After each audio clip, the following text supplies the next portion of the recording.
Hello. Good morning. Hi, Sam. How are you? Fine. And Thank you for having us.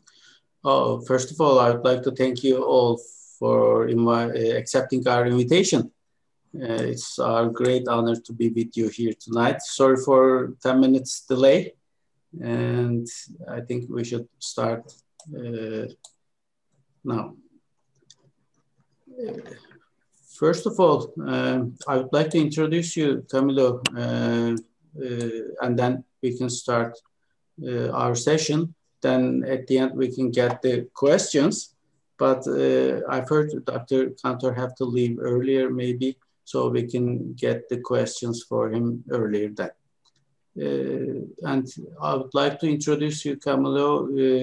Camilo Gutierrez is an internationally recognized pediatric emergency physician. He is currently now an associate professor of pediatrics and emergency medicine at George Washington University School of Medicine and Health Sciences in Washington, D.C. He's the current chair-elect for the American College of Emergency Physicians International Emergency Medicine Section. And also he is the chair of the Pediatric Emergency Medicine Special Interest Group of the International Federation of Emergency Medicine, as being one of the member of EMAT, which is a full member of IFAM. I am very thankful to you all for being with us in our first scientific activity of the Pediatric Emergency Special Interest Group of EMAT. Yes, thank you, Camilo. And thank you very much. Thank you. So first of all, thank you very much. Am I muted? Yeah, I'm good. Thank you very much for having us. And so you know, I've known Sam for many years, and we've been able to lecture together in a number of different places. And I think that the idea about this session is kind of share more than like a lecture.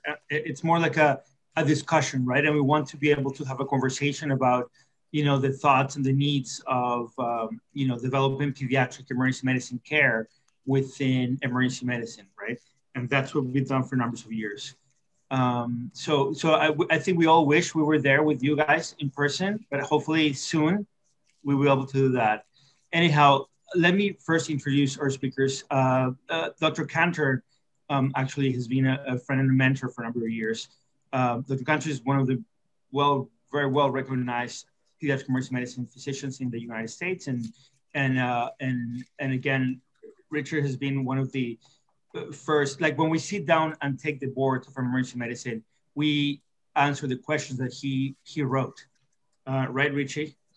Anyhow, so Dr. Kantor, he's a section chief of emergency medicine at Syracuse in the north part of New York in the United States.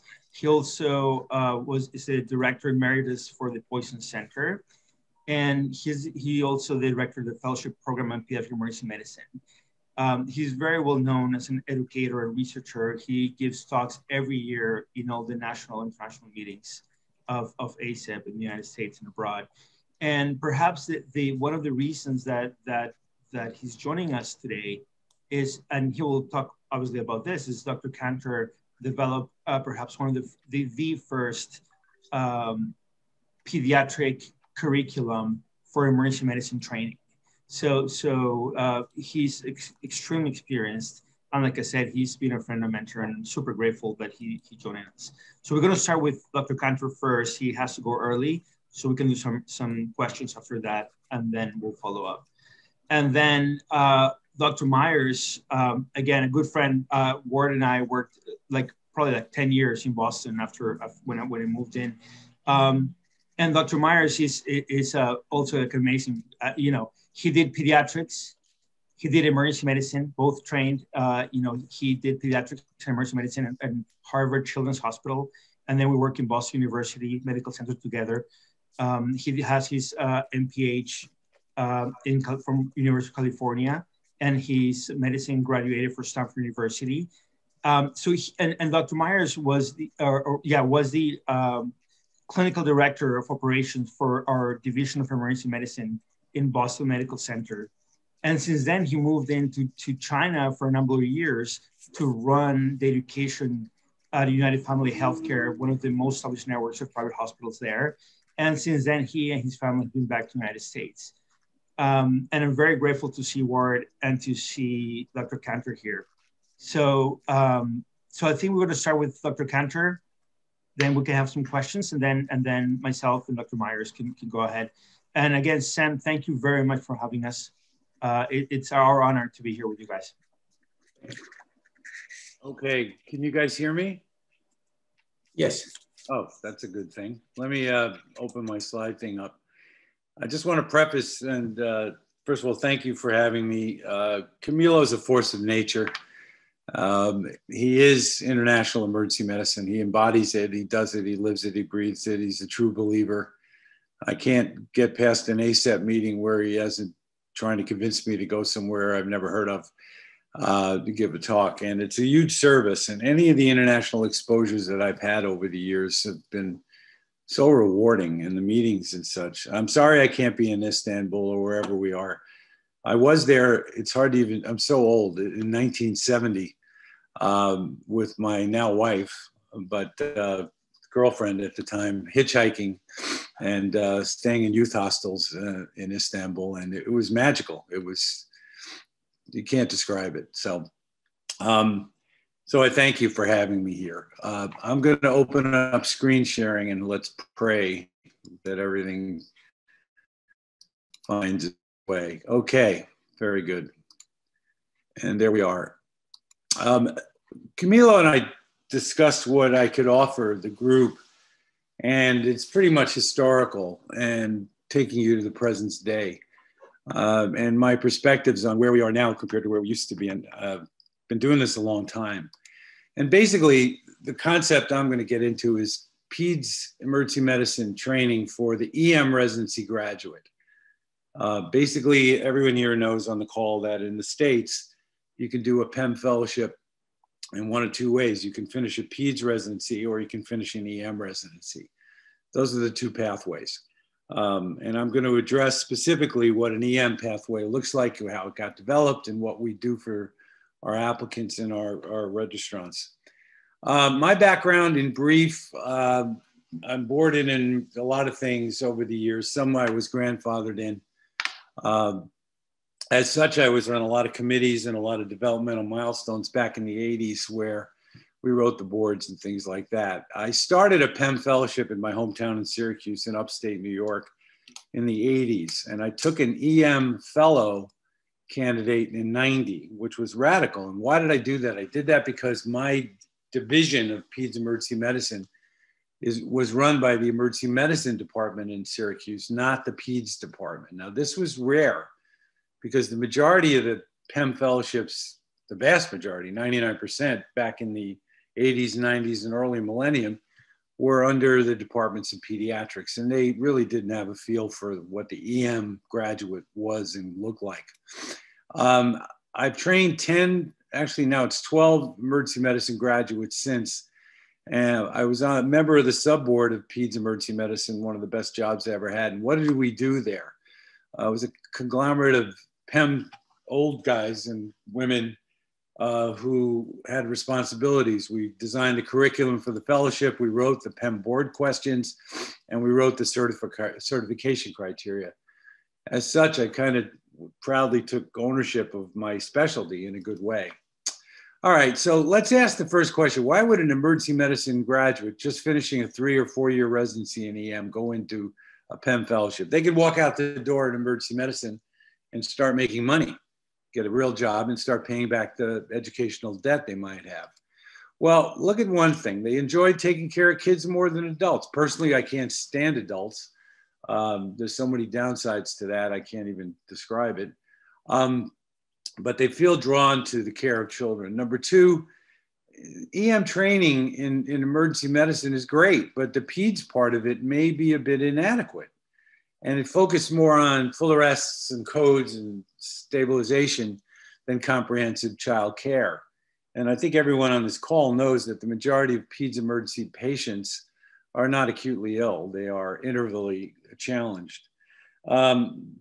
Another reason to go into a Pem Fellowship is your marketability is extraordinary. You're sort of in baseball, you're a switch hitter. You can take care of both populations with expertise. And this gets you better jobs in better cities and better facilities. So marketability will be there. And there are improved academic opportunities that come your way if you choose to finish an accredited program, which again is 2 years for the EM graduate. And as a personal thing, as a PEDS-directed human being, you can serve as an advocate for the vulnerable members of our society. So let's look at what's going on in the US and what's the current Pem Fellowship landscape. What does it take to get a Pem Fellowship? And this kind of makes me happy because we decided to get a little popular. The data I'm going to show you is from the residency match program in the States, where they take full measure of who applied for fellowships and residencies and how they did. And this is 2020 data, excuse me. If you take a look at it, this first graph, number of Pem applicants versus number matched, you'll see that, I'm gonna take my glasses over. Over the years of 17 to 21, the number of applicants has gone up. The numbers that matched has gone up a little bit, but there's a fair amount of people that just don't get into a fellowship. You'll see how this plays out in a second. Numbers of Pem positions versus positions filled. These are positions that were offered. And you can see we're up to about 200 and they all filled. There was a down year in 20 where a couple of programs didn't fill, but for the most part, everybody takes a spot and that's the way it works. These are the actual programs and how many didn't fill. So let me get to the point. It's pretty competitive. If you take a look at the applicants per position and the percent of applicants matched, there are 1.5, and this number is kind of low, this 1.5. It's really 1.7 applicants per position. That's very competitive. If you look in national data for other pediatric fellowships nationally, Pem is in the top 5 of hardest fellowship to get. Ped surgery is one of the most difficult, etc.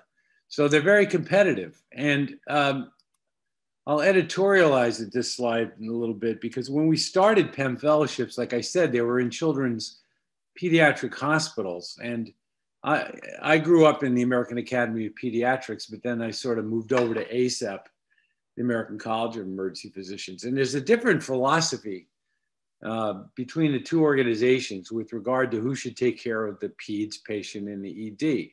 So I would go to AAP meetings and hear the PEDS viewpoint, which was all kids should be taken care of pediatric trained specialists.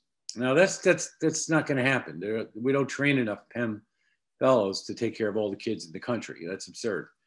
But that was sort of an ownership kind of thing and a superiority thing, frankly. The other group, ACEP, was more realistic. About 80 to 88% of the kids in America are treated in community hospitals, where you're going to get a general emergency medicine physician. And wouldn't it make the most sense to give them, the general EM person, a good PEDS background? So it was more realistic for me. When you go back to the AAP side of things, when the fellowships got listed in the match program way back in the 80s, 90s, and millennium, there was a column that said, are you accepting emergency medicine pathway people? Yeah, they would accept the application, but I can tell you personally, it's not anecdotal, that they really weren't interested in the EM pathway person. It was pretty judgmental, and I can say this because I'm in both camps, kind of wrong to put that onus on it. And that's gone on over the years. Camilo could speak to this. The AAP has sort of a possessive attitude about the PEDS emergency patient, whereas ACEP is more realistic and wants to do a global job rather than a niche kind of care model. That's my personal opinion. I've earned it, but it's getting better, which is the whole point of this talk. The cold hard truth, the 2020 results, this is terrible. If you came out of a PEDS residency pathway and you tried to get into Pem, one out of almost a little more than a quarter, 28%, did not match this year. Now, we had a virtual match. There were no interviews in person, no tours, no meet and greets. And I think because the applicants didn't have to pay money to travel or get out of work, they sent a more broad net of applications. So they clicked on more programs. But take a look at the EM residency pathway applicant who didn't match. Oh, nearly 40%. That's pretty prohibitive and pretty inhibiting as well. But that's just the cold hard truth of what's going on now. Now, the trends over the past 30 years, like I just said, things are getting better for the EM pathway applicant. And it's almost a situation where you have to sort of, we have a phrase, breaking the ice. If a Peds hospital Pem program takes an EM graduate and they do very well, it's a miracle. And the next person has an easier time getting in. It's like anything in life. You're only as good as the person who came before you. I will tell you that my job in scouting candidates from EM who want to go into Pem is I look for someone who not just loves kids, but someone I can make a little bit of a pediatrician out of, which is very important. They have a sensitivity thing. We'll get to that in a minute with training. And when you take a Peds resident who into a Pem fellowship, it's kind of interesting. You know, they know what to do with well children, unwell children, whatever, but they really don't understand the emergency department. And Peds residencies now have really shortened the amount of time Peds trainees spend in the Peds ED, which is sad and silly. Okay, so what do you do once you get a Pem candidate who came from an EM pathway? And this is where my experience comes in. The EM residency has already obtained these competencies. They get the concept of throughput in ED, move the patients. They get that. You don't have to light a fire under them. They understand sonography, which is wonderful. They understand central line placement. They clamor for these things. You just have to size it down. They manage multiple trauma with ease, which is a skill set that takes time to obtain, as you all remember. And they've done a lot of airway management, maybe not as much in kids, but they understand the principles as well. And they're experts in rapid sequence intubation and sedation. So these are sort of like, I know this, I just have to tune it up for Peds. But what are the necessary assessment skills you have to teach an EM pathway person? And I drew this slide based on this concept. I'll show you the slide in a second. You can't recognize illness without exposure to wellness. And you'll see where this is going. This is sort of my take on the kind of kids or any patients we see. On the top left, there's the well-appearing group of patients. They're easy to take care of. You all know that. This is the bell curve of easiness. They look well, they are well, they go home. Over here on the far right, we have the ill-appearing group, which is easy too, quite frankly. Super sick people, we have rudimentary approaches that we take. We know what to do. We've been to that movie, Intubate, ABCs, the whole thing. This is where the skill set lies, right here in the transitional appearance.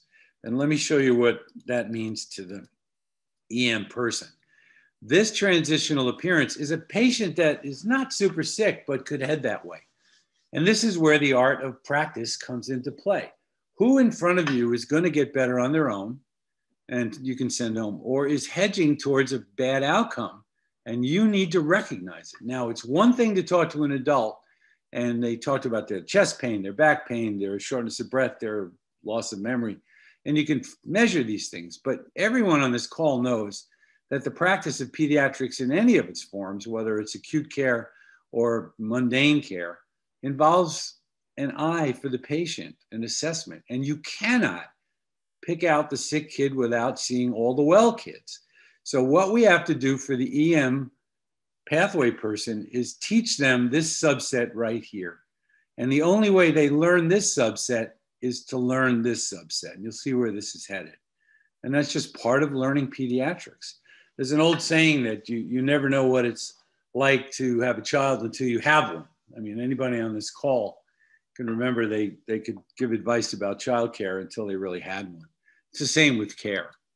All right, so here's our little blurb in my program with where we changed the training for educational tracks for the fellowship graduates from a Peds residency or an EM residency. And you can see that the EM residency does more primary Peds and Nicu care as well. But if you can see what this boils down to, is we have put in additional rotations for the EM pathway fellow. The first one is we send them to a primary care office, and they can do the acute visits, they can do the well babies, the well child, talk to parents, talk to kids. They learn to take care of kids. Now, if you get an EM fellow candidate who is also a parent, this is an easy rotation. The NICU is critical. The NICU is assessment skills in the delivery room where the money lies, and the procedures that come with neonatal care with intubation, umbilical lines, and the like. And it fits the EM biorhythm as well, so they don't get too bored. Then we have a term newborn nursery, which sounds incredibly boring to a pediatrician. But for the EM pathway candidate, it's invaluable, because baby after baby after baby is examined. And again, you're building that sort of landscape of the super well or the transitional kid. It's very important. Pediatric cardiology is one of my personal favorites. We have a strong division here, and they take our fellows and they listen to heart after heart after heart, and they're amazed by it. And then Peds Derm is gold. You can never know enough dermatology as well. If you take a look at another program, the same kind of flow. PICU is always in place and more exposures. And then, of course, the Peds floor care. So that's in there. What I failed to mention was child abuse referral clinic, but both pathways have that. And that's a sad fact of our lives in this country. What about conferences for the Pem Fellows? What do we stick them with? Well, the first thing, and I'm a real fan of, is I take all my fellows and I tell them that you have to be the expert in our field. You have to be well-read. You have to know what's out there. You have to have evidence-based lifestyles and practice models. And in our fellowship, there's a whole lot of, let me see what I got here, journals I list, and we assign them to different fellows, and we meet once every 2 months and go through Journal Club. Journal Club is hands down the most rewarding conference we have, because it always segues into real life practice models. And if you take a look at all the journals here, the EM to 2 EM one, Annals and Academic Emergency Medicine, most EM pathway people are fans of, but the other ones round out the field. And you want someone to be an expert and the go-to reference in our specialty. You're not just learning how to take care of kids, you're learning how to be an advocate for Peds emergency improvement and care. What about fellow conferences, the actual conferences? We've changed our conferences and tailored it to the EM candidate. And I often have the Peds pathway fellows who've done a Peds residency present these. And take a look at what you got to learn. First thing is, don't laugh. Infant nutrition. What do you eat and why don't you eat it? I mean, that's not in a lot of books. And you want to get a flavor from a Peds expert given to an EM pathway person. Infant development. The only way to learn infant development is to have your own child, but better off to have a lecture on it and things to look for from those that have done it. Infant immunization schedule. Sounds like nothing. It's on your cell phone, but there is a rhyme and reason to this and something you can teach. Feeding problems, the mundane part of our lives, but something that EM would never hear about, but with a Peds slant, they got to learn it cold. There's an amazing amount of Peds emergency medicine patients who come in to the ED with GI problems, often related to feeding. And then normal neurologic issues, what normal movements are acceptable, things like that. That comes more from physical exams as such. And then, of course, syndromic babies. Now, a word on this. The Peds ED is the medical home for a lot of things it shouldn't be. But needs assessment of the general population is, they know where to go. And I'm proud to say that the smartest pediatricians in any city work in the Peds ED. Now, there's brilliant practitioners and brilliant subspecialties, but the generalists of old have become the Pem practitioners of now, because we see a lot of ambulatory complaints. But what we also see is the medically challenged child with the complex medical problems, with the trach, the G-tube, seizures. They live in emergency departments, and it's a real skill set to take care of them. And Pem Fellowships train people to do that.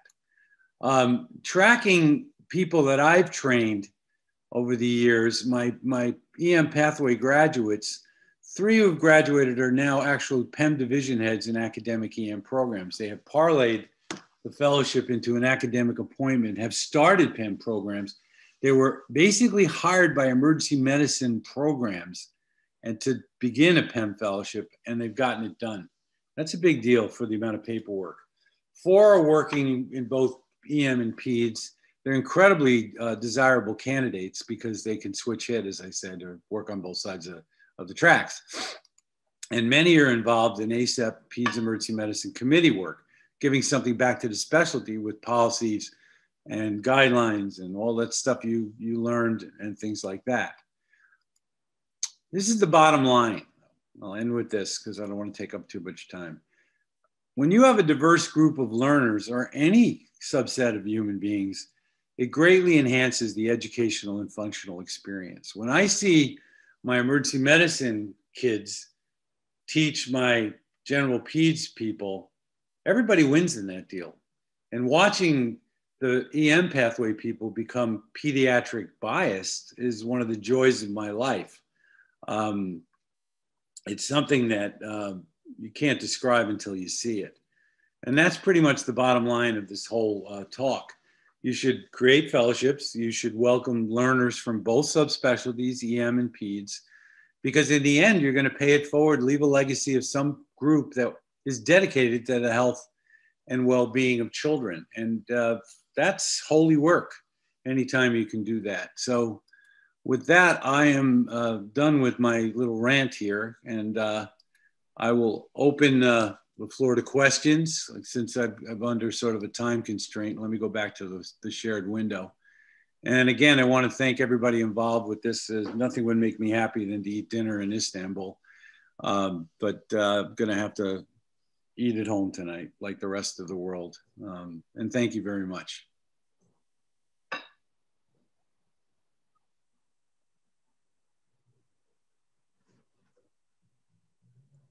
Camilo, can you hear me? Yeah, we can hear you. Thank you, Dr. Cantor, for being with us with this private talk. And are there any questions? Check. Someone think. I would like to ask you a question. You show a difficult group of patients while taking care of the pediatric children, pediatric patients, especially for the emergency medicine residency trained ones. What are your general recommendations for EM residency trained physicians who are doing general practice and taking care of pediatric patients? That's a great question. Ward is involved with ACEP and teaching, and so is Camilo and I. It all starts with the emergency medicine residency program. If you have a residency program that is pretty much, what's a good word, endorses the educational experience for its residents and supports it in different ways to provide extra education in pediatrics, you win. Now, when I was growing up, the way you got that, this is before online learning, okay? This is, what's out there now is insane. And that's how I met Camilo, was you went to the ACEP meeting, the national meeting. You could go to the research meetings as well, that's a separate thing. And every year at ACEP, all the pediatric lectures are sold out. The emergency medicine physician, and don't tell anybody this, emergency medicine trains people to take care of all ages. That's the mantra of our subspecialty. We're ready to go. But we could do a little better with kids. And it's a weak spot for the trainee.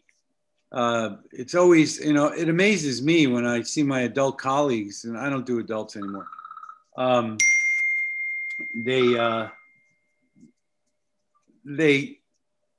They take care of a stroke, followed by an MI, followed by a AAA, followed by a psychotic. And, they have a sandwich while they're doing it. And if one sick kid comes in, it's almost like the entire biosystem exploded. And I find it charming, but it's not, it's scary.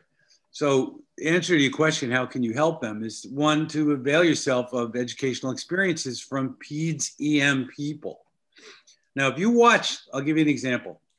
If I have a EM resident and I want to teach them about pediatric respiratory distress, every one of us has given that lecture. If you get a Peds person to lecture, a pulmonologist to lecture on that, a Peds pulmonologist, the gold standard, you're screwed. You're going to get biochemistry of bronchodilators. You're going to get stories about home controllers. You're going to get, I mean, it's dysfunctional. It's like giving you a recipe without the ingredients. Whereas if an EM person, this is the beauty of our specialty, we know exactly what you don't know. And we give a course in our med school, our emergency medicine department, to the 4th years when they're about to graduate, called How Not to Kill Somebody. So I give an asthma lecture that's 15 minutes long, maybe 20, and it's completely unscientific. It's what you need to do. What do you need to do with the first 15 to 20 of a chest pain? So that's the way you fix it. Now with online learning, and God knows the websites, it seems, eventually my dog is going to have a podcast, but it's so available to these kids, and you push it. And if you want to have a perfect emergency medicine department of academically, hire some Pem people to run your Peds teaching. That's how you fix it. Thank you. Any other questions? I couldn't see it. What about the communication skills of EM physicians with the children's families? Any difference? It's great. It's a perfect question. I'm a big talker about sending the kids to the primary care office, because that's where, you go room after room after room, and you have to talk to a mom, a dad, a crazy, or what. And it's a tremendous developmental step for them, because you've got to learn it unless you're a parent. I almost think, part of the entrance exam you have to have a baby.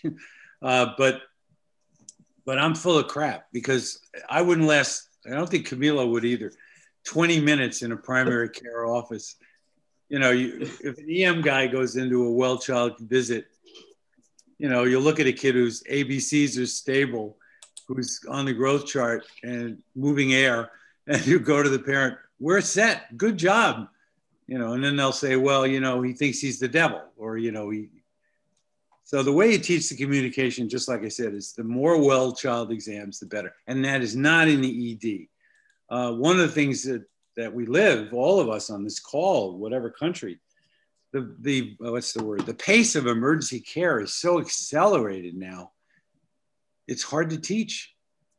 The residents are running to the next patient. How many of you have gotten a resident come to you to give you a case presentation, adult or child? And you go, okay, let's go look at the patient. And they don't go with you. They're going to the next patient because it's been into that. They have to move.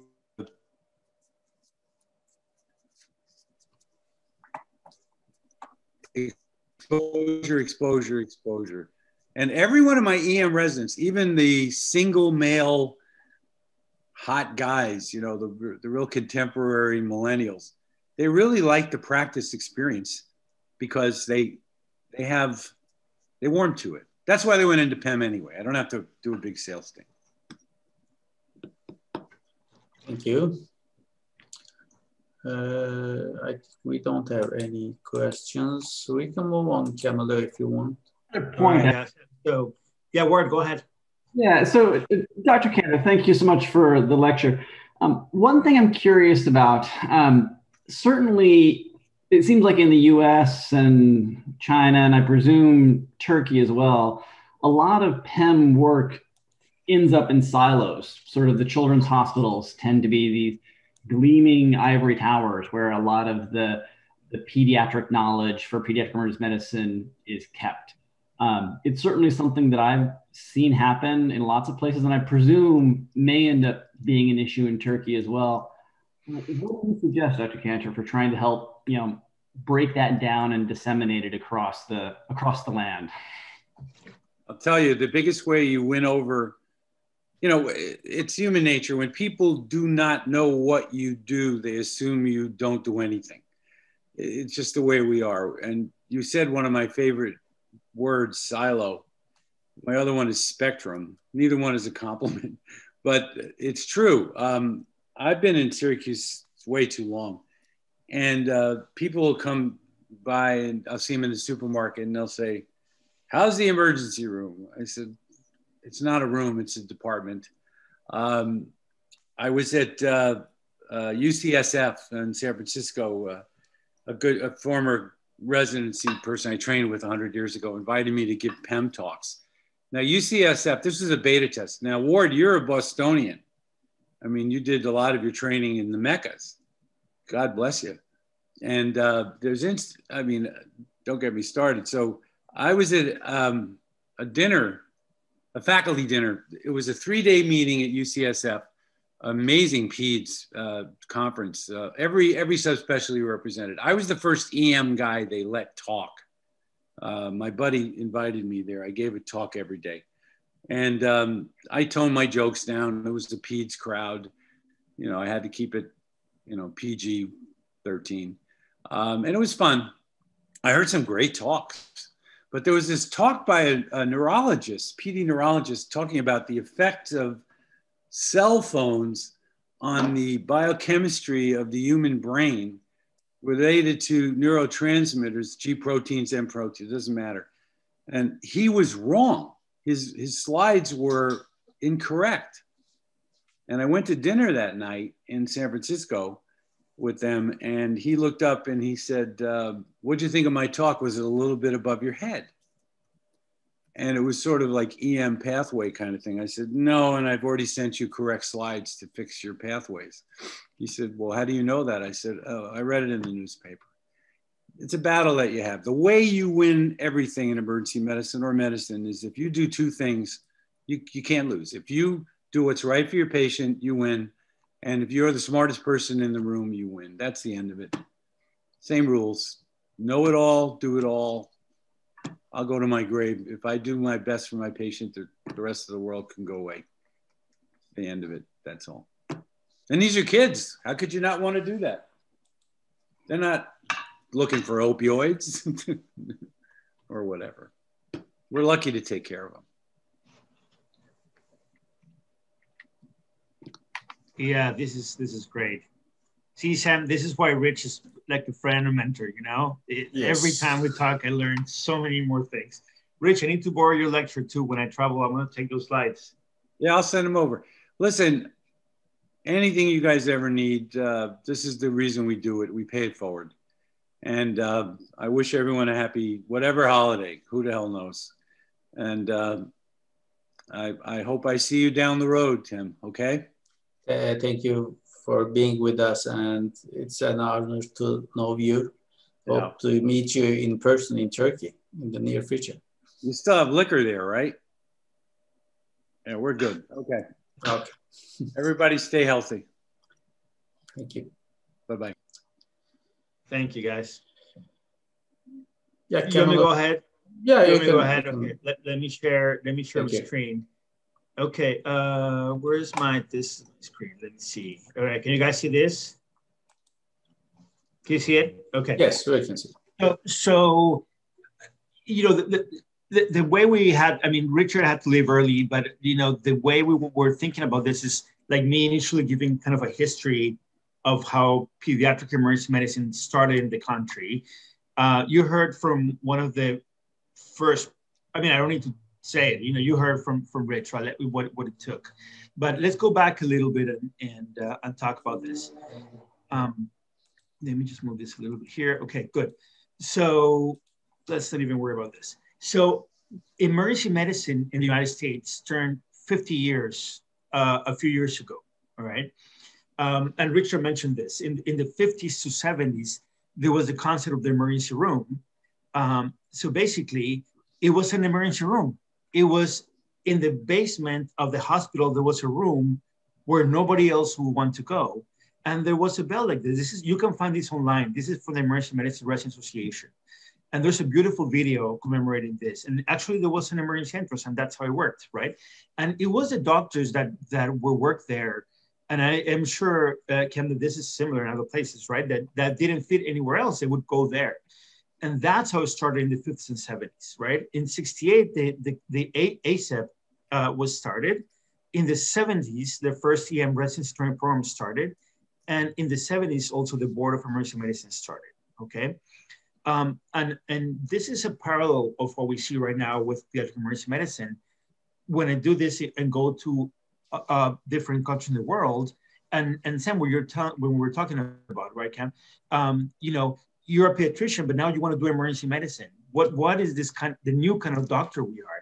And obviously the emergency, right? The critical care person comes down to the ER and say, why are you taking care of my critical care patients? The cardiologist comes down and says, why are you doing a cardiac ultrasound on my patient, right? And that's how emergency medicine started in the 70s. And this is the struggle that we have today in pediatric emergency medicine around the world. And I'll talk about that later. In 79, EM is recognized as the specialty number 23 in the United States, okay? 21 years ago, all right? And this is what it was then, and now it's what we know, right?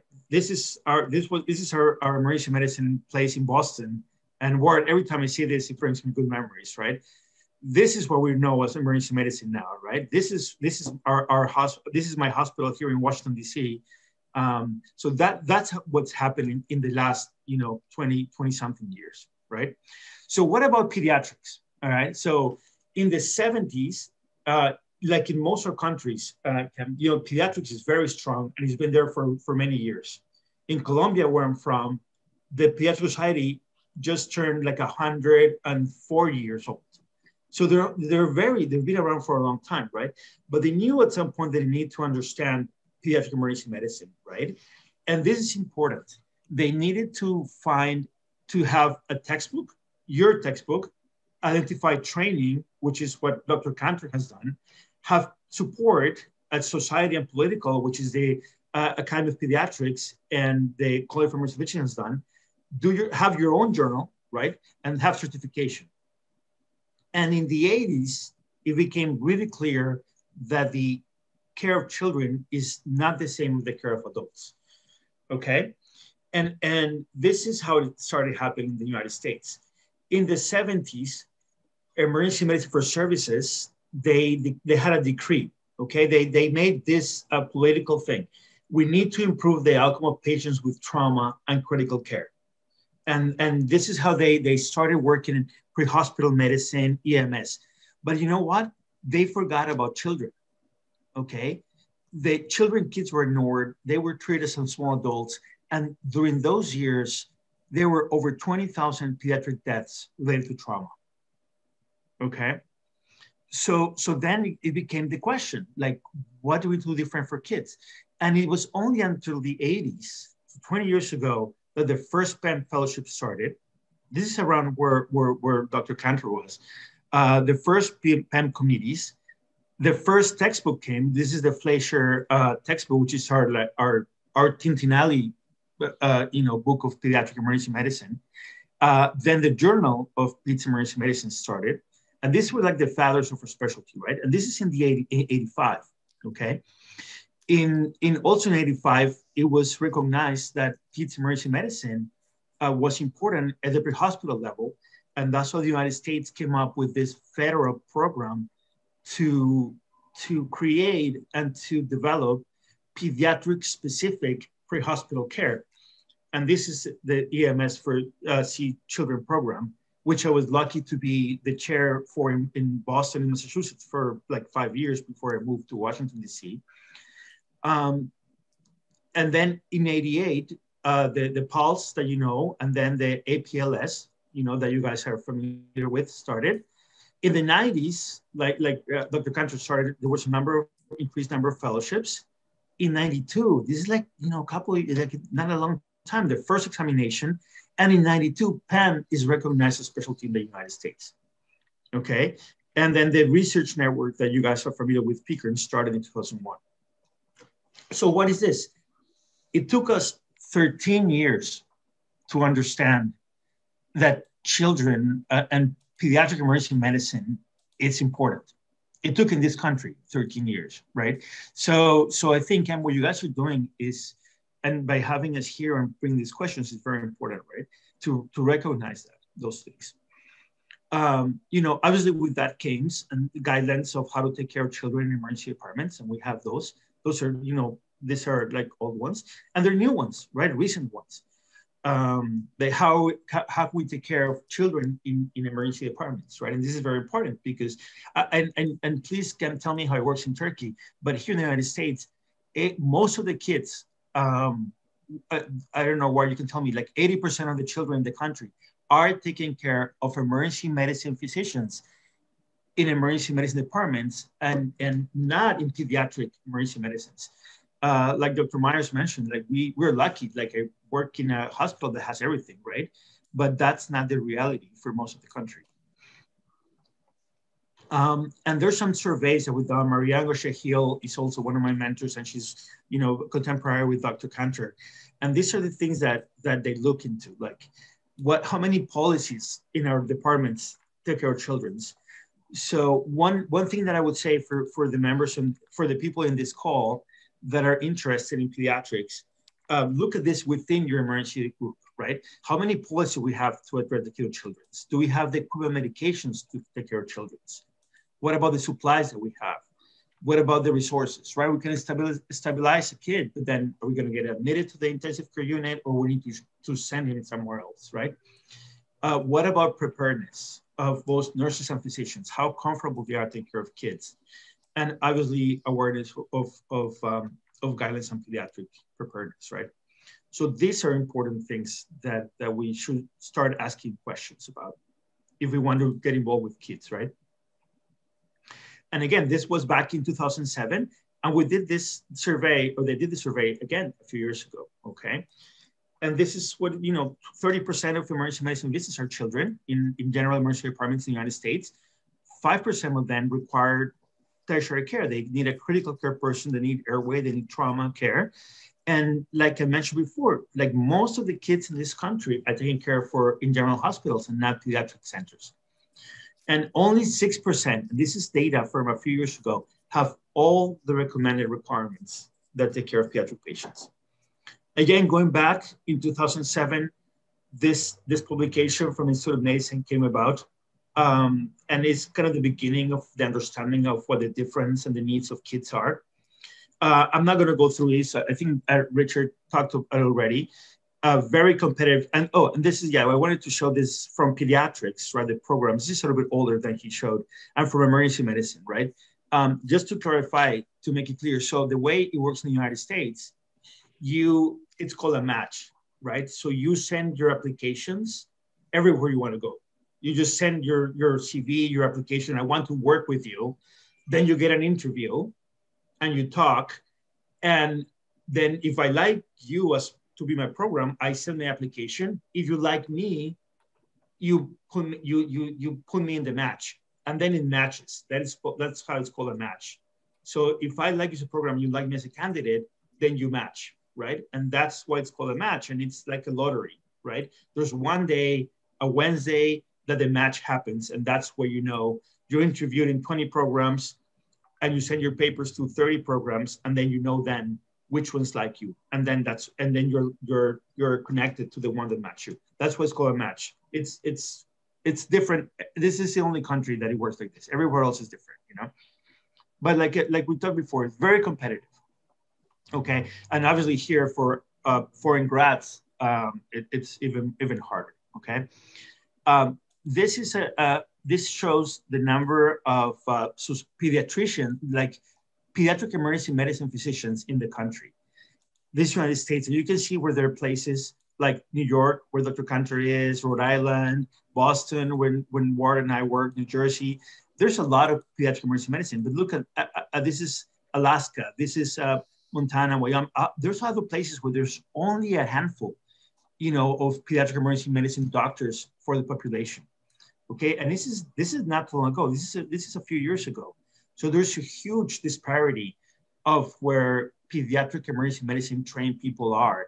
And this is where the importance of training emergency medicine physicians to take care of kids, right? Because emergency physicians are everywhere here. Like this is where emergency medicine doctors work. right? And this is where they take care of kids, right? You know, the main centers of pediatric emergency medicine here, obviously Boston and Northeast, you know, DC, California, right? But this is what's very important, okay? Let me close this. I forgot how to do this. Hold on, I'm gonna remove this stuff. All right, I'm gonna leave it there. Annotate, clear. So what's the present and the future? Where are we going? And I think I'm very grateful, Ken, that you invited us, because as you know, this has been my career, right? I've been involved with adult emergency medicine people, and I'm always wearing my pediatric hat, right? Like, this is why kids are important. This is what we need to think about. And I want to put a plug in for IFEM and for the group that I'm chairing until this year, which is the PEMSIG, the emergency PEM Emergency Special Use Group. It started, 10 years ago, and we were only a handful of people from the world back then. This year, we're now like 103 members from 23 different countries.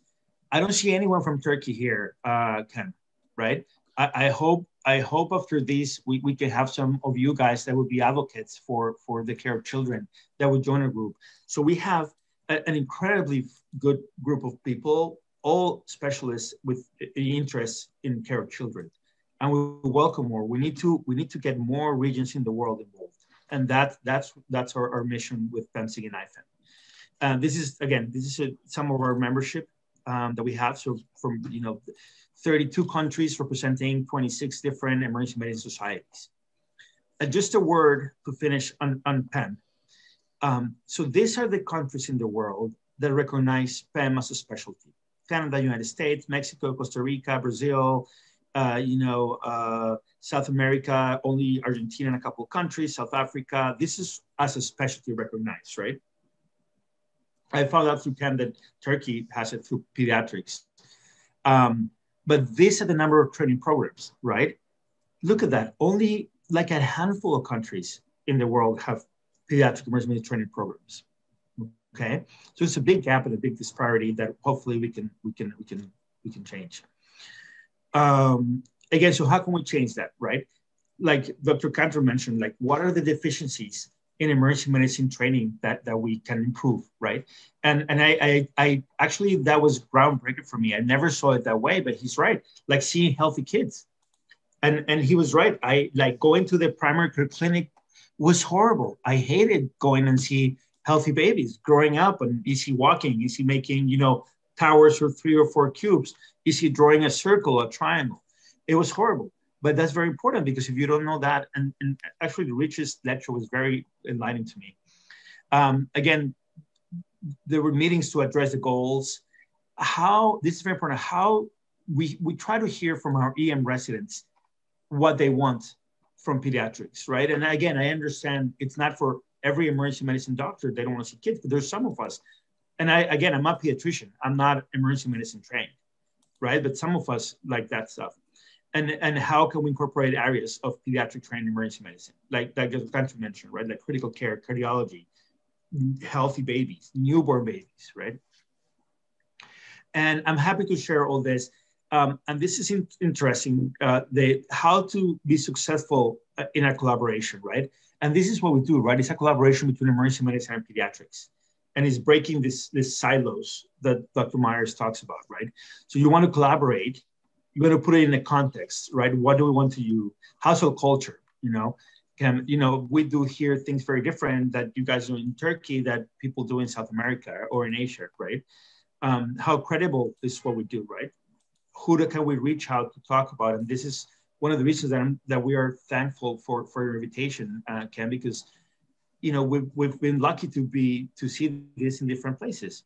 Be consistent, be open to criticism and to positive feedback and to evaluate, and be able to finish, be able to follow through. So that's what I have, and again, I'm open to questions as well from everyone. Thank you, Camilo. We have questions. One of them is that, do you have an observership program in your department? And if you have, which qualifications are you looking for? That's a very good question. The short answer is, like, now with COVID thing is, I don't know what to tell you. In Boston, and some places have a very structured observerships. Like, for example, Miami, Jackson Memorial has a very structured, it's called the Harrington program, and they have very structured. I could have brought some things from Florida where I trained to Boston, and I would bring people. I brought a number of Colombian, Latin American doctors that wanted to do pediatrics, and they came with me and all those things. It varies, depends on places, okay? I think that the difficulty is getting cleared, right? You need to have, obviously, the language knowledge. There's a lot of barriers as to there's a lot of rules in this country, a lot of rules about, getting certified in HIPAA, like safety protection of the information. Some places, they want you to already have some of the exams that the United States wants you to have to do medicine to be able to do an observership. I'm open to bring people over and rotate with us. Also, the problem is sometimes at the time, right? It's usually maybe for a couple of weeks, it's easier, and you have to just clear a bunch of paperwork and do it. If you want to stay longer, like a month, it's much more complicated. You need to get to get your ID and security and other things. So it's complicated. So yes, it exists. Yes, it happens. We're happy to do it. There's some barriers that you need to overcome to do that. And again, after COVID, we'll see what happens, right? But I think one of the important things is to be able to share a little bit of what we do with other people around. So again, I'm happy to entertain people that are interested in coming, and we can tackle the challenges along the way. Thank you. I would like to say that, for example, before COVID, EMAT started an observership program and have strict rules, and we send almost 10 emergency medicine physicians and a few residents to the SUNY downstate, Brooklyn and Maimonides. And maybe in the future after COVID, we can have this kind of agreement with a few. Yes, we're happy. And, within as, running the global health programs for my division, I'm happy to entertain that, yes. But meanwhile, having this kind of conversations, Ken, it's very valuable. I don't know, Ward, do you have any thoughts? Yeah, I would just echo what Camilo said. I think that certainly these types of observerships can be fantastic, and for developing partnerships internationally are really critical.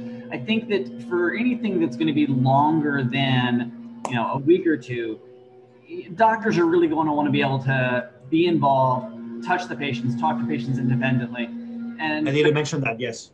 Because of the legal environments in the US with risk management, that's just incredibly difficult for folks that are coming from outside the US. And so I think that the most effective is probably, fairly brief, short, focused things. Certainly looking at improving ultrasound skills, or a brief study of trauma resuscitation, and sort of trying to have a focused observational thing where it doesn't require a lot of hands-on time with patients. Yeah, that's right, Cam. I forgot to mention that. Like, if you're an observer, in theory, you're not supposed to touch a patient. You're legally not supposed to touch a patient. So obviously, you cannot do, even like in theory, listen to their heart or lung sounds, right? So that's a big difference. It's a problem. And another question from the chat box I would like to ask. You're both taking care of adult and children patients, and what are your suggestions about the adolescent age group? Would they be considered as adult because of their height or weight? Where do you take a stand of this one first? Yeah, I feel strongly that adolescence goes into at least the mid-30s. And so I think that a lot of these young adults have more in common with most of my pediatric patients than they do with most of my 80-year-old patients.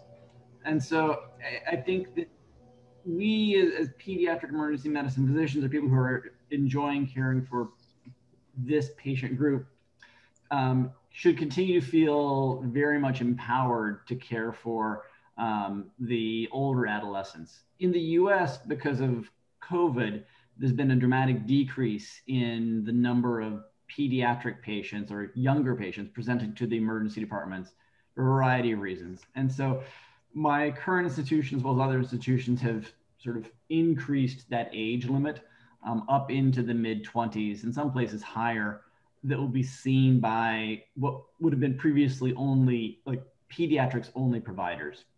So I think that that middle group can be cared for by either, but I would be a strong proponent of them being cared for by the pediatric folks. Correct. And the other question is the exception of trauma, right? In this country, the College of Surgeons, you know, once they said like it varies, but there's like a kind of strong, like a hard stop on 15 and older, maybe 18 and older to be adult trauma patients. So that might be a little different, right? But I agree with Dr. Myers completely with like, you know, taking care of young adults, like, you know, in their late 20s or early 30s. And another question, how did you manage the training issues during COVID in pediatric care? It's a good question. It's a good question. I can tell you that our volumes went down, like, you know, down like 70%, but we got to see sicker kids. Our acuity went high. We're seeing kids that had peripheral appendicitis, DKA, critical care kids that just were home for a longer time, right? So you wouldn't see every kid that vomited and had diarrhea or had a runny nose, which is, you know, 50% of what we do, but we start seeing sicker kids, right? So for our training, for what we do, which is emergency medicine, critical care, it was great, right? You know, for the general pediatrician that wants to see, you know, babies grow and all those things, it's probably different, right? So I think the last year, well, obviously, I think all over the world showed all the gaps that we have, all the things that don't work well with emergency medicine, right? And I'm sure that impacted a lot more adult emergency medicine than pediatrics, for sure in the United States, right? So it shows all the inequalities, right? Also, the other thing that impacted is like, it really brought up the social things, all those markers of like poverty, lack of education, lack of access to care, all those social determinants of health that showed us that the poor kids, the kids from other countries, you know, the Black and African American and Latin American and Asian kids, they had poor outcomes with COVID. So this has been very interesting, right? But hopefully moving forward, you know, things will change, right? I hope that answers the question. Thank you. And our next speaker, Dr. Myers, please. Thank you, Sam. So Camilo asked if I could talk a little bit about career options, thinking and going forward in pediatric emergency medicine and how different training paths can affect folks. I'll go ahead and share my screen.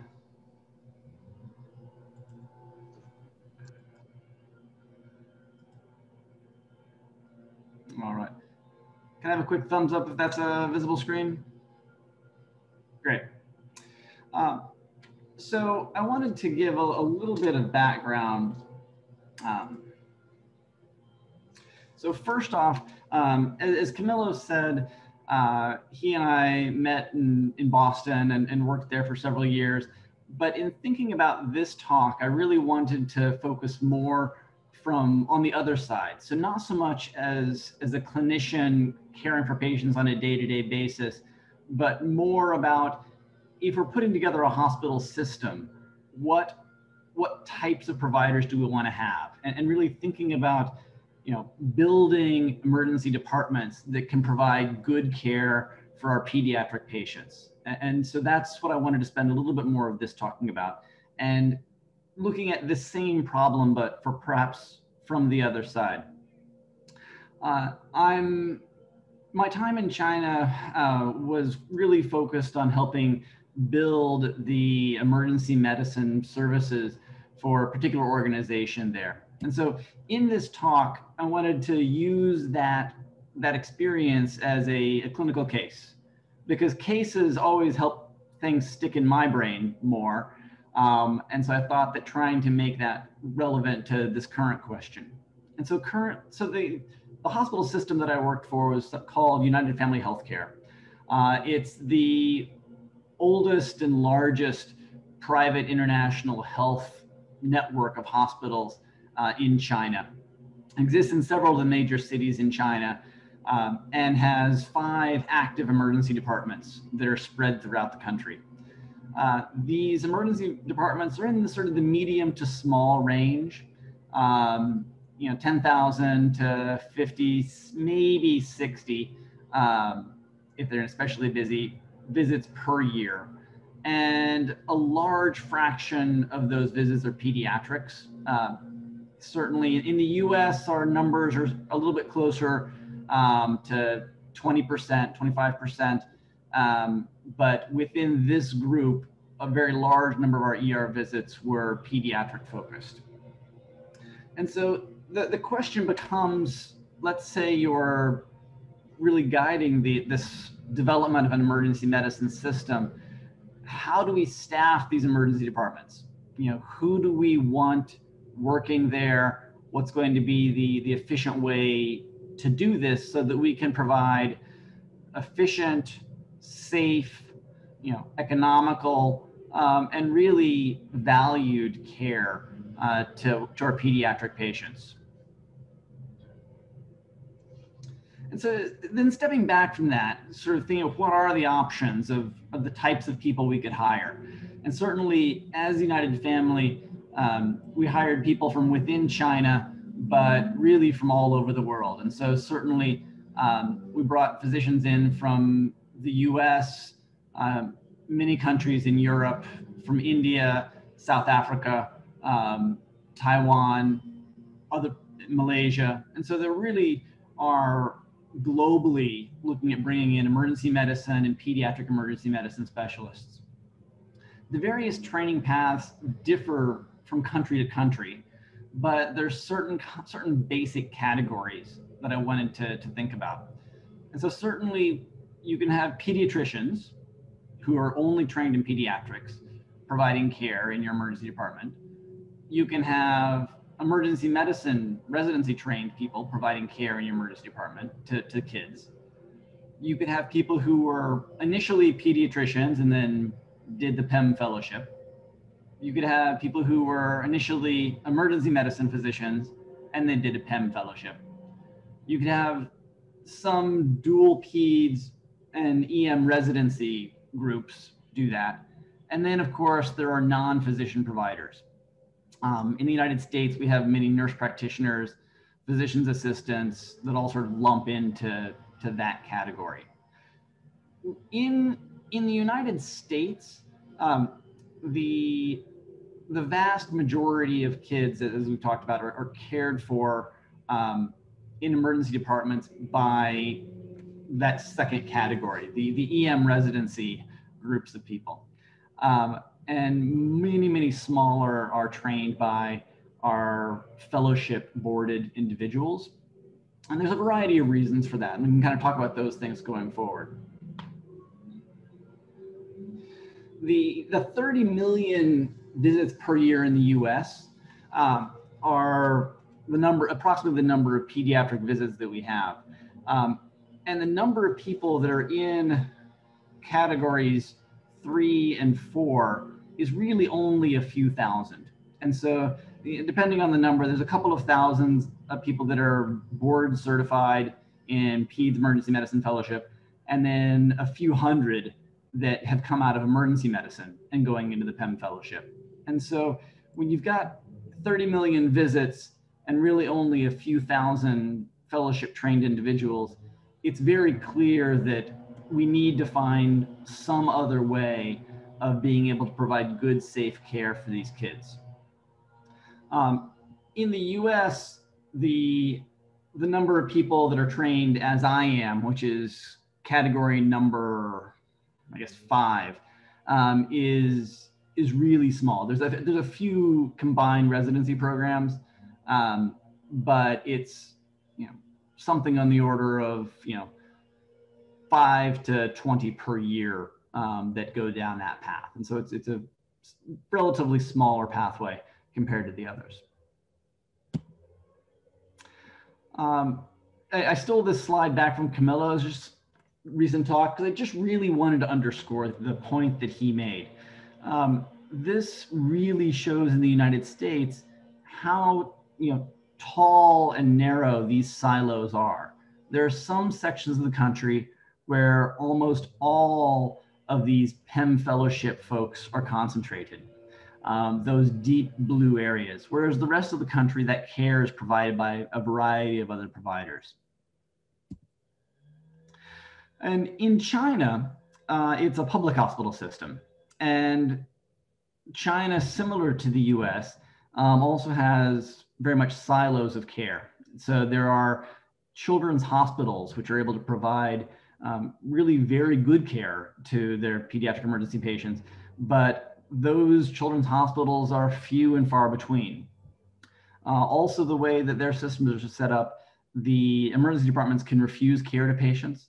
And so if they feel that that kid's too sick, then they just don't let them come into the emergency department. Or if they're an emergency department that says, we only care for adults, or we only care for liver patients, then they can refuse entry to those patients. Otherwise, their ERs tend to be on a multi-specialty ER care model, where the triage nurse, you go in, you talk to the triage nurse, and the triage nurse says, oh, well, you need to go see a surgeon, or you need to go see a rheumatologist, or a pulmonologist because you're coughing. And so immediately going down to the subspecialist. And EM, and to a lesser extent, Pem, are really just emerging as resuscitation specialists for kids that are, and adults that are really critically ill when they present. And so when we're thinking about trying to put together the staffing of a medium-sized emergency department caring for kids, it's very much a real challenge. We certainly can't have every single specialist in-house at the beck and call of a triage nurse. So we need to really have a very good generalist who's prepared to deal with these issues.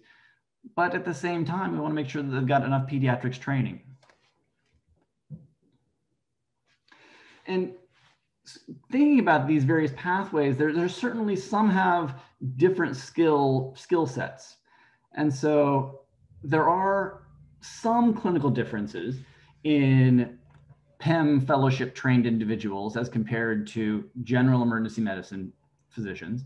There have been many, many studies over the last few years trying to compare the clinical practice of physicians that have completed a Pem training versus ER physicians that are not Pem trained. And largely the clinical care is fairly similar. There's a few salient differences between people who are fellowship trained and people who are not.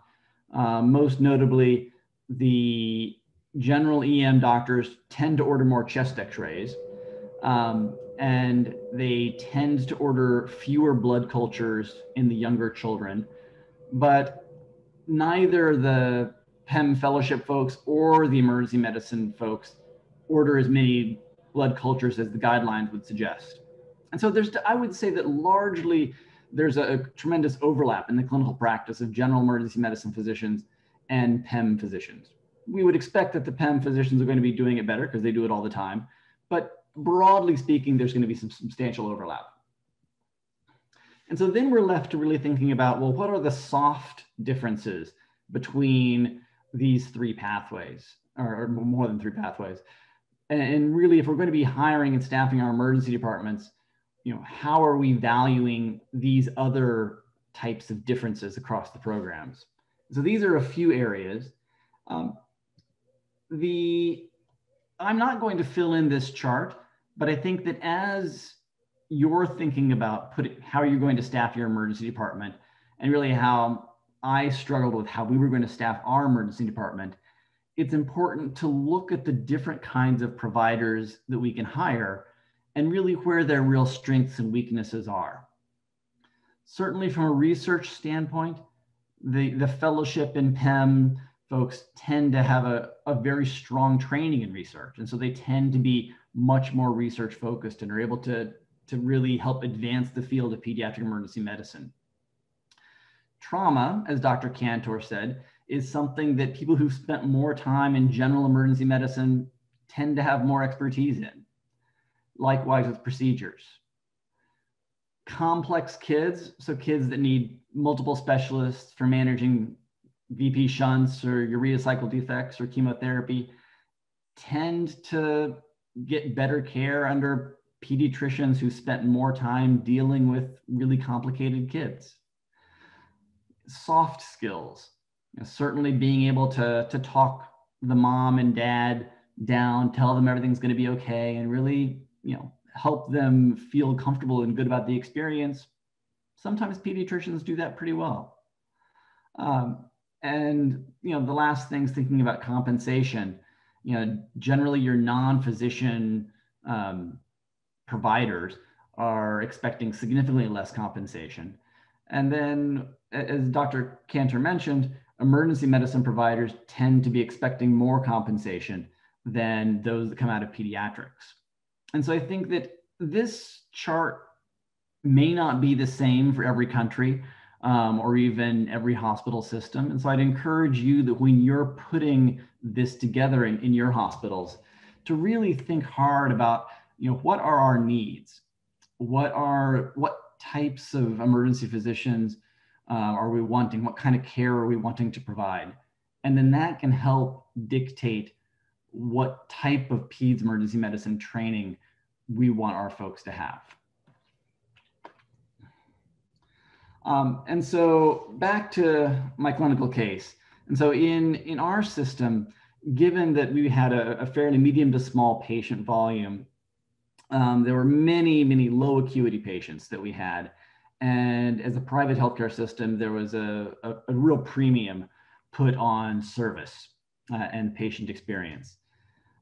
We ended up going with having 24-hour coverage from a general emergency medicine trained physician that we invested additional pediatric training in. And so certainly things, like the basics of PALS and NRP, but really more than that, a dedicated pediatric emergency medicine curriculum to help bring general emergency medicine physicians more comfortable with our larger pediatric volume. And then in the afternoon hours, we also staffed a pediatric physician who was mainly taking an urgent care role and was there to help for the patients who were asking for being able to speak with a pediatrician. And so that was the system that we came up with because it made sense within our hospital system in China. But once again, there's certainly not a one-size-fits-all argument. And so I'd encourage you to look long and hard at the systems in which you inhabit and try and figure out what your needs are and then how to train the people to meet your needs. So I wanted to thank you again and hope to get a chance to talk about things more.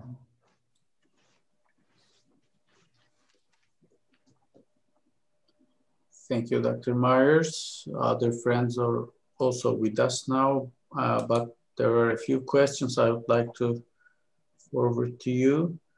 First of all, one question from Gülpamukçu. When you work in a general hospital, but not a children's hospital, you also have the difficulty of other specialties, lack of experience in pediatric patients, like the neurosurgeon.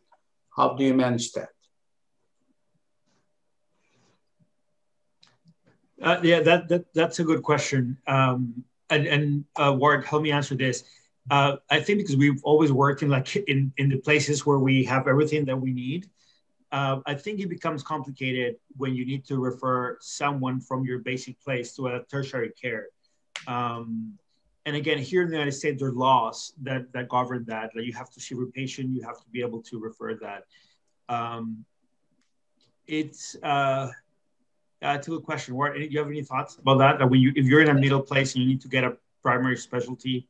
Yeah, I think that you need to be the good advocate for the patients. And certainly that's one of the biggest reasons to have folks within your department that really see as their mandate getting good care for pediatrics. And it's not just the other physician subspecialties.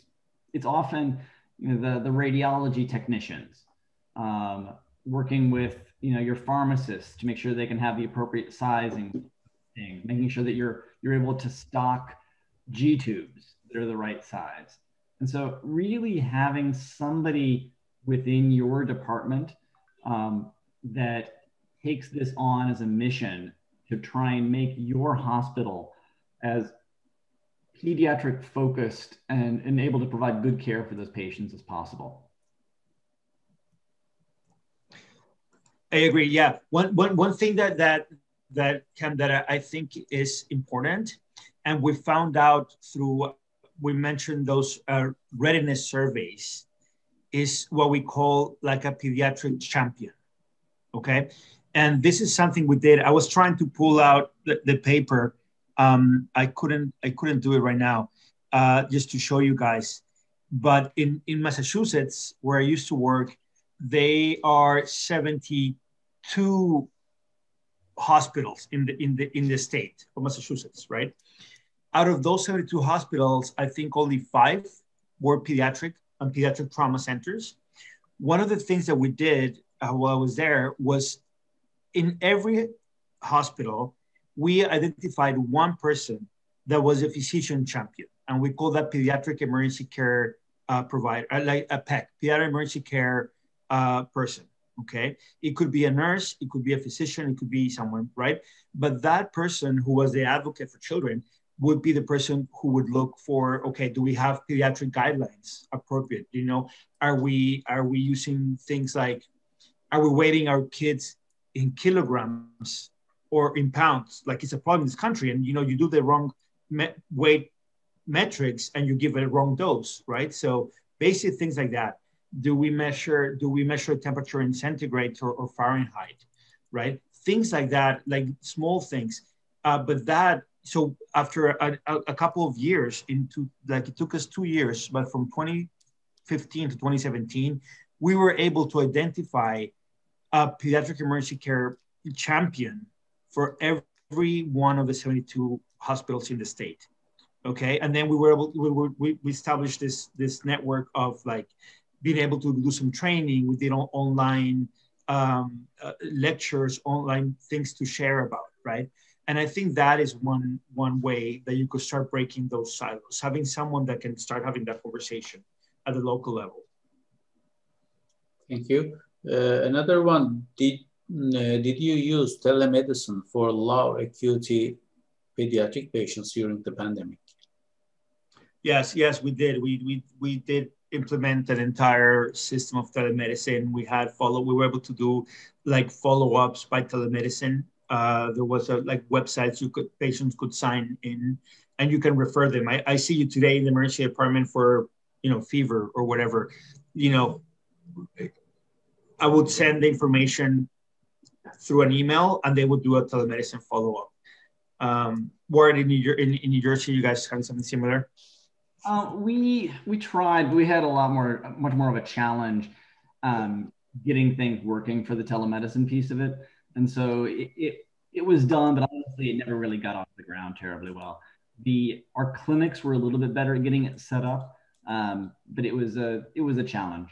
One other piece, just in terms of the readiness, I wanted to put a plug out there for the Peds readiness survey that Camilla was just talking about. And so if you can go directly to the website, I think it's like pedsready.org. And that really gives you a roadmap of saying, these are the things that, a ready children's hospital has and can provide good care for the patients. So you can take your hospital, see how you compare to other hospitals internationally at being able to provide good care for pediatric patients. And then what it is that you can fix going forward. Yeah, this is the Thanks, man. This is the thing, yeah.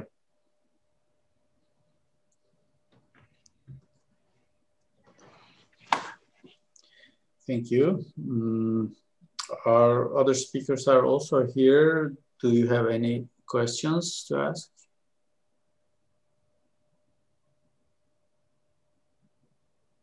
Okay, I think just I think one more came up. one more, yeah. What can you say about malpractice cases? Is it still worth taking the risk to being an emergency doctor?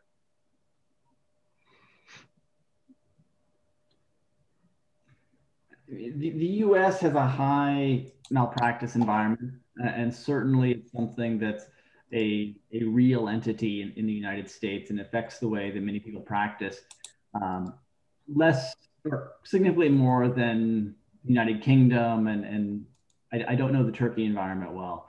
I think that at the end of the day, I try just to focus on providing the best possible care for my patients, and then I try and teach documentation, which I think is really the best defense against any sort of malpractice, is to make sure that our written charts will take care of that. So I can focus, what can I do to provide good care for my patients? And then I let the chart protect me if there's any concern. Correct. It's a good question. And when you look at malpractice cases, you know, the most common complaints are, you know, the doctor didn't listen to me. And actually, we had a lecture about this on Thursday through one of our people. Like, the doctor didn't listen to me, to my concerns. The doctor dismissed. So it comes down to communication, right? It comes down to be able to sit down and tell a parent, you know what? I don't know what's going on. I don't have the answer, but let's come together. And we call that coming up together with a plan, right? So we sit down with the person and say, okay, do we do the CAT scan for your kid's brain or not? And let's not do it, but let's watch for these things in a couple of days. So that communication, being able also to say, you know, to accept mistakes, sorry, this happened, right? There are a couple of little, it's a very interesting question. We can talk about this for another 5 hours, right? There are a lot of conferences about this, but it goes down to be able to listen to a parent, you know, be able to communicate, be able to be open about options, and have this shared decision model is important for those things. And Ward is right. The United States is very particular about it, more than other places. But it's definitely worth it. You know, it's definitely worth it. And taking care of children, it's definitely worth it. Yeah. There's another couple of questions, right, Pem? Yes, another one. Is there any special education for paramedics for pediatric patients or any special ambulances for children in your area? Yes, absolutely, yes. Like I mentioned before, the United States has this emergency medicine services for children, which is a federal, it's a national a program that is funded by the national government, and it goes to every state. And basically, our role is to incorporate the care of children at the pre-hospital level.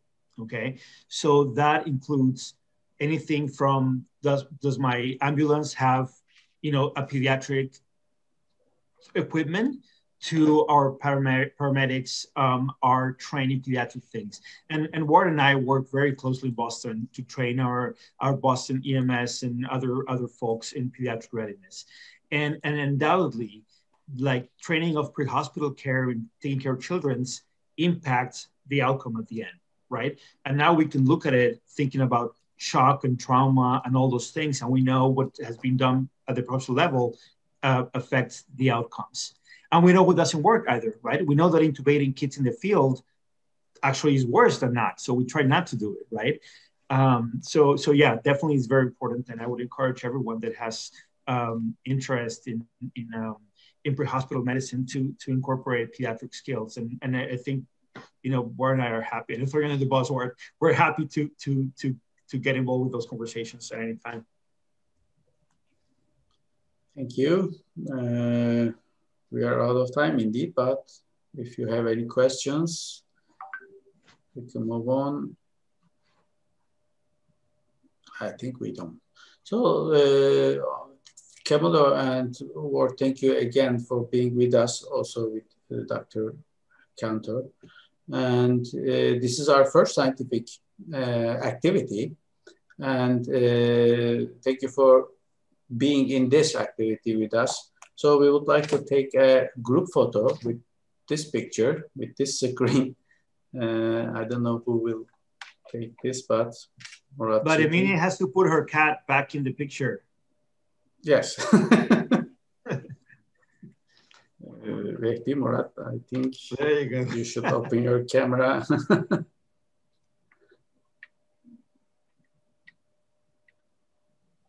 Okay, I'm taking one. Vehbi is here, okay. Also, Fatma, you can take one more.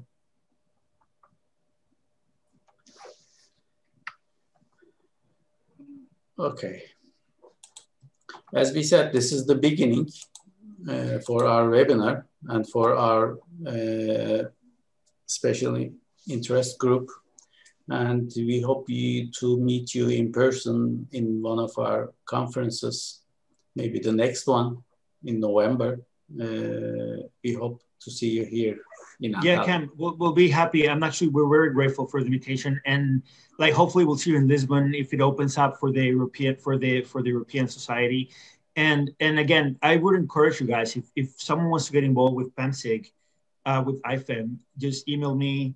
We'll get you guys involved. And also when we talk to the European Society for Emergency Medicine groups as we move forward, like we talked about, we're very closely involved with Luigi and Nicolo and all the other specialists. So hopefully we can see you guys. I cannot wait to go back to Turkey, and I need to come to Antalya and other places that I haven't been. But hopefully we can see you guys in person soon.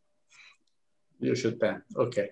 Thank you very much. And Myers, Dr. Myers. All right. Thank you. Thank you so much. Then we can close our session. And I would like to thank also all the participants stayed with us and asked questions, and hope to meet you again. Okay. Have a good afternoon. Bye. Have a good day. Bye.